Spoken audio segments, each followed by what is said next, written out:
మన పిల్లలకి దగ్గొస్తే ఫస్ట్ గుర్తొచ్చే మెడిసినే కఫ్ సిరప్. ఈ సిరప్ మన పిల్లలకి మెడిసినా లేదా స్లో పాయిజనా?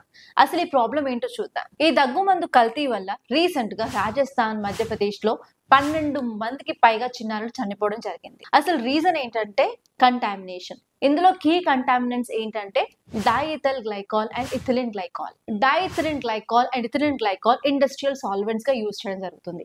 ఎస్పెషల్లీ యాంటీఫ్రీజెస్ లో, పెయింట్స్ లో అండ్ బ్రేక్ ఫ్లూయిడ్స్ లో వాడతారు. ఈ సాల్వెంట్స్ అనేవి బాడీలో ఎంటర్ అయిన తర్వాత ఫస్ట్ అవి టార్గెట్ చేసేది కిడ్నీస్ ఫెయిల్ అవుతాయి. అక్టోబర్ 2022 నుంచి వరల్డ్ వైడ్ గా ఈ కంటామినేటెడ్ కఫ్ సిరప్ తాగడం వల్ల 300లకు పైగా చిన్నారులు ప్రాణాలను కోల్పోయారని చెప్పి ఎస్టిమేట్స్ చెప్తున్నాయి. ఇప్పుడు ఇండియాలో కోల్డ్ రిఫ్ అనే ఒక కఫ్ సిరప్ ని టెస్ట్ చేసిన తర్వాత 48.6% డైఇథిలిన్ గ్లైకాల్ ఉన్నట్టు తేలింది. ఈ రిపోర్ట్ వచ్చిన తర్వాత మధ్యప్రదేశ్ లో అండ్ కేరళలో ఈ ఒక సిరప్ ని బ్యాన్ చేయడం జరిగింది. తమిళనాడులోని మ్యానుఫ్యాక్చరర్ ని ప్రొడక్షన్ ఆపేయమని ఆర్డర్స్ అనేవి జారీ చేయడం జరిగింది.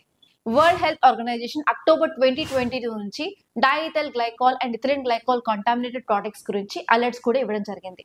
సో కన్స్యూమర్స్ చాలా కేర్ఫుల్ గా ఉండాలి.